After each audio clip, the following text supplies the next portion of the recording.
Hello, hello. I think we're live. I'm out here in Portland. Look at the snow. Look at the snow. Oh my God. Look at the snow. There's so much of it. Look at it behind me. Oh my God.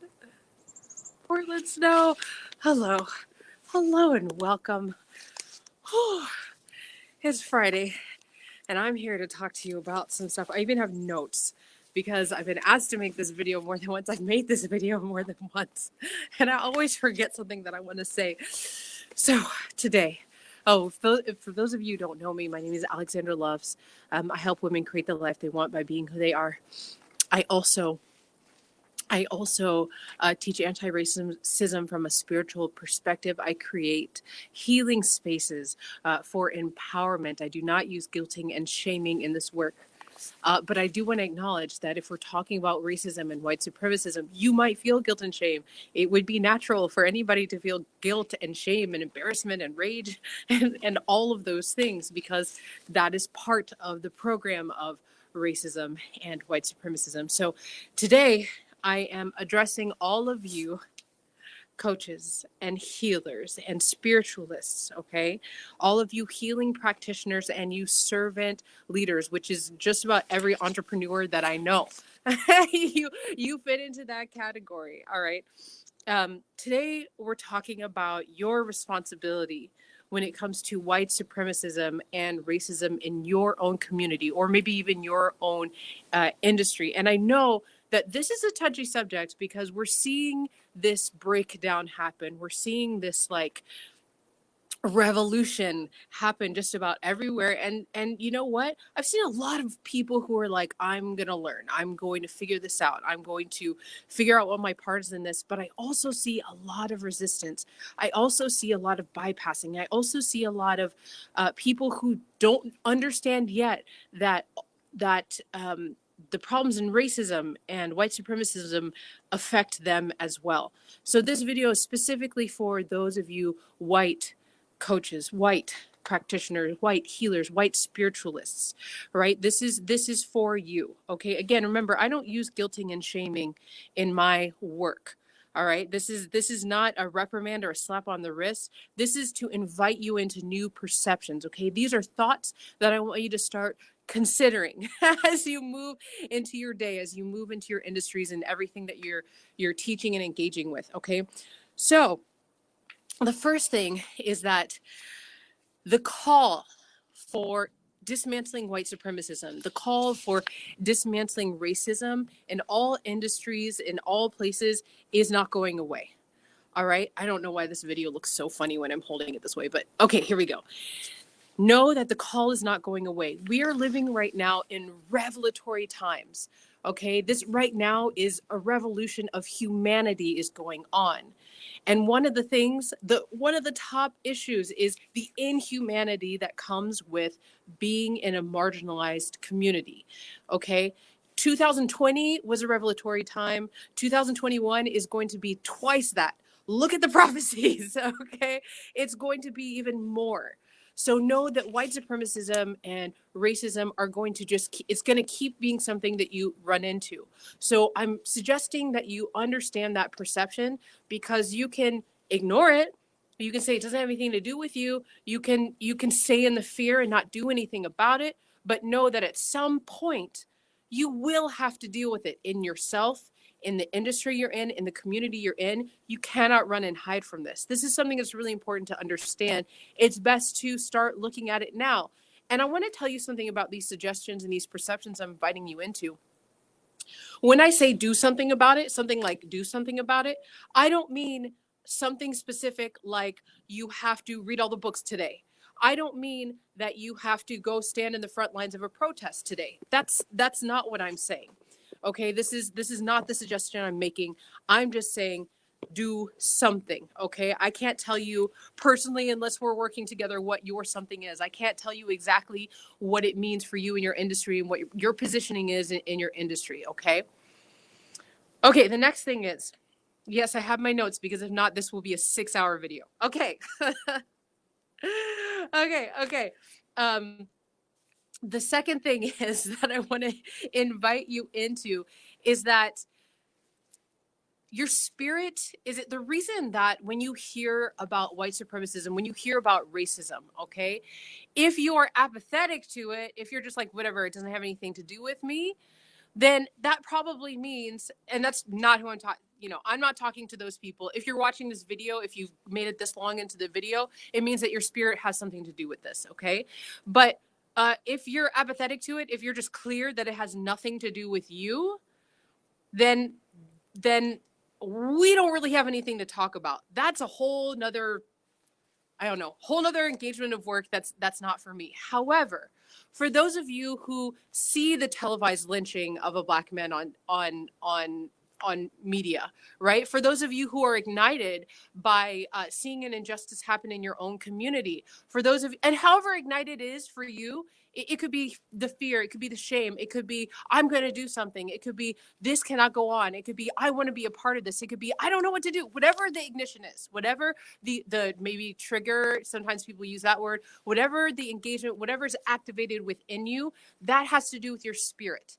All right, that has to do with your spirit is focused in on whatever that subject is. The subject has to do with white supremacy, racism, oppression, okay, inhumane treatment.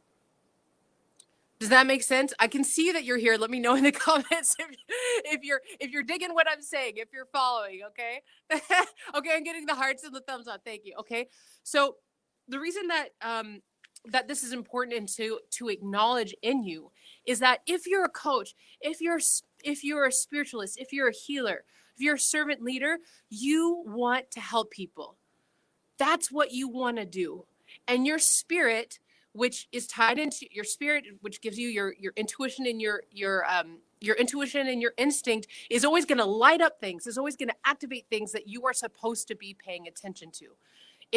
That is always true. So again, if you're ignited when you see terrible, inhumane acts on TV, even if you decide to be in dissonance and be like, no, that's not real, even if you see it and you're ignited and then you're like, I can't deal with it, okay, whatever it is, if your spirit has ignited you around that subject and you have chosen to be a coach, a spiritualist, a servant leader, then it means that this is something you need to pay attention to. Again, remember what I said before. I don't mean that you have to be a freedom fighter on the streets every single day. I don't mean that you have to read all the books or fix all the problems right now. I just mean this is something, racism, white supremacism, that you are supposed to be paying attention to, and you have some sort of focus in it. All right? I want to mention this too, because I feel this deeply. There's a story. I'll tell it really quick before I go on to the next thing. I was in the store yesterday and there was this woman yelling at the guy behind the counter. They both had a mask and she's like, what's the point in us having this conversation? You can't hear me. I can't hear you. Obviously you missed when I said this. She's yelling, like people around her going, and the guy behind her is like, ma'am, I know it's frustrating to wear a mask. I know it's hard, but I just need you to just calm down so that we can work this out. We can work that. He's just being really calm. She's like, I hate this stupid. She's just like taking out all of her anger on this guy. Obviously it didn't have anything to do with this guy. It didn't have anything really to do with the situation. It was something that was going on with her. And I'll tell you, everything in me wanted to go over and like hold her hand and be like, okay, all right, like it's gonna be okay, like let me help you, I'll assist you. But I didn't, because if I do that all the time, every day, every time I feel that, I will not be able to live my life. And I recognize that in you coaches and you healers, you want to be helping people who need help. The reason that you're ignited, and the reason that I'm asking you to find your focus when it comes to white supremacism or racism, the reason I'm asking you to find that focus, whatever it means for you, is because one of the biggest places of pain that a lot of people are feeling, one of the biggest places where you can have impact, all right, is when we're talking about white supremacism and racism. Again, this does not mean that you have to become an anti-racist teacher or sensitivity teacher. It means, how do you find that focus within yourself? How do you do that work within yourself? Okay, back to my notes. Okay, there's a couple more things. One that I want to mention, especially that happens in spiritual communities, coaching communities, is the spiritual bypass that sometimes is also the racial bypass. It's the racial bypass, okay? And I'm inviting you into perspectives on how to engage with the white supremacism within, the racism within, okay? And God, I've made many videos on this, and I can talk about this for a long time. But the thing that I want to say is there is this concept that if there's something that we don't understand or makes us uncomfortable, even though we say we have to dig into the uncomfortable, we have to be able to sit in uncomfortable spaces, we have to be able to do our shadow work, we have to be able to deal with the wounds. There's this thing that happens in our communities, our spiritual communities, our coaching communities, our servant leader, entrepreneurial communities, that if it's something we're uncomfortable with, or we don't understand, or something that requires us to give focus that we are not ready to give, or something that we did not realize was our responsibility in one way or another, that we get rid of it. We take it down. We try to disseminate or get or hurt the reputation of the person who is calling out those things or saying those things. We feel like a bug under a spotlight because we are not prepared to deal with that thing. One of the bypasses that you probably have heard so many times, which is a spiritual and a racial bypass depending on when it's used, is we are all one.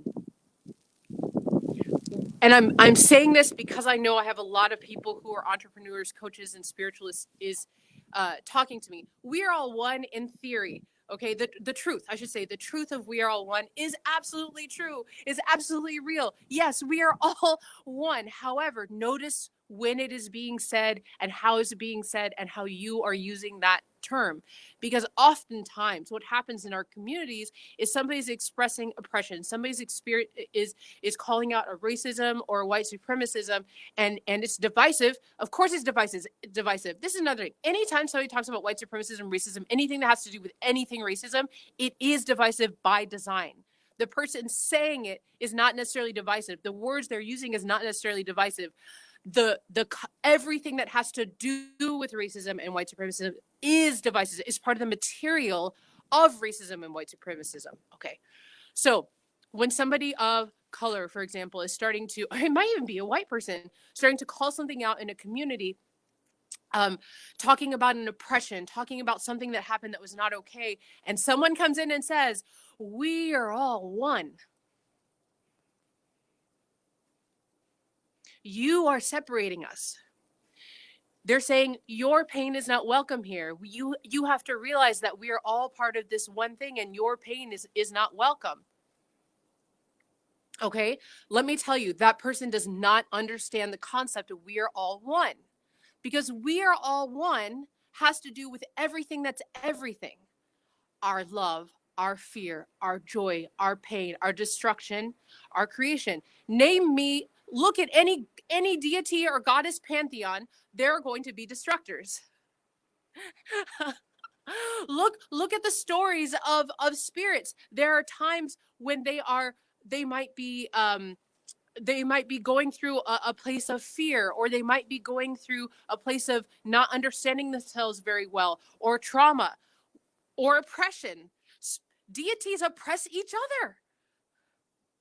So remember, open your mind to when you're hearing these or engaging with these subjects. Okay, engaging with these subjects. Is my reaction bypassing or racially bypassing?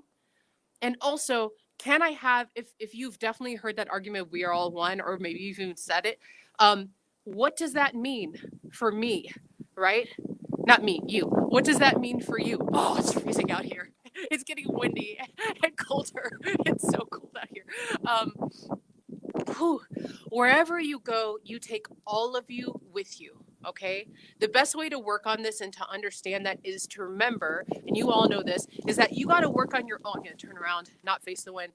Is that you got to work on your own wounds. So everything that has wounded you, everything in your ancestry that you're carrying, karma that you're carrying, that needs to be rebalanced, that needs to be cleaned, all of that is part of you, including your joys and your pleasures and all the awesome juicy stuff too, right?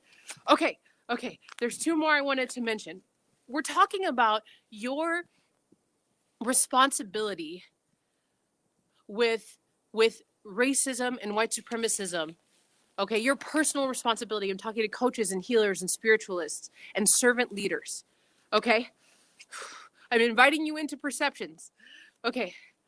Oh, Here's one that I think you'll find very relieving if you sink into it, okay, if you lean into it. And that is, you may or may not have heard this before, and that is white supremacism and racism. I want you to start looking at it as a condition, as disease, not as I put on a hood every morning and I on burn a cross on somebody's front lawn. That's what white supremacism and racism only is. Okay? It is a condition. It's in our society. It's in our history. It's in everything. We are conditioned into white supremacism. I can see that my phone is starting to freeze because it's so cold out here. So I'm going to speed through these last two things. Think of it as a condition. Name the wound.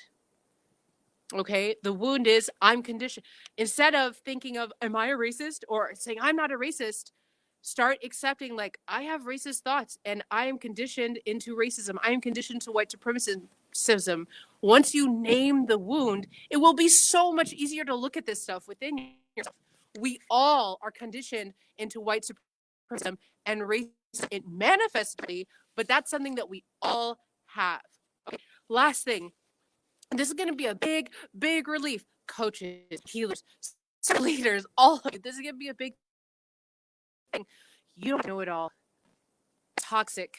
You don't have to know it all. It's okay to say I don't know. It's okay to say I don't have that education. It's okay to say I don't know and I'm open. It's okay to be in a conflict and say I really don't know. We have a lot of our history and a lot of our communities that really depend on know so many things. Give yourself that relief. You don't know. Oh, it's gonna freeze. I don't know if you hear my last comment. The last thing to say is, please do this work yourself. I'm always available if you would do this work with me. I put my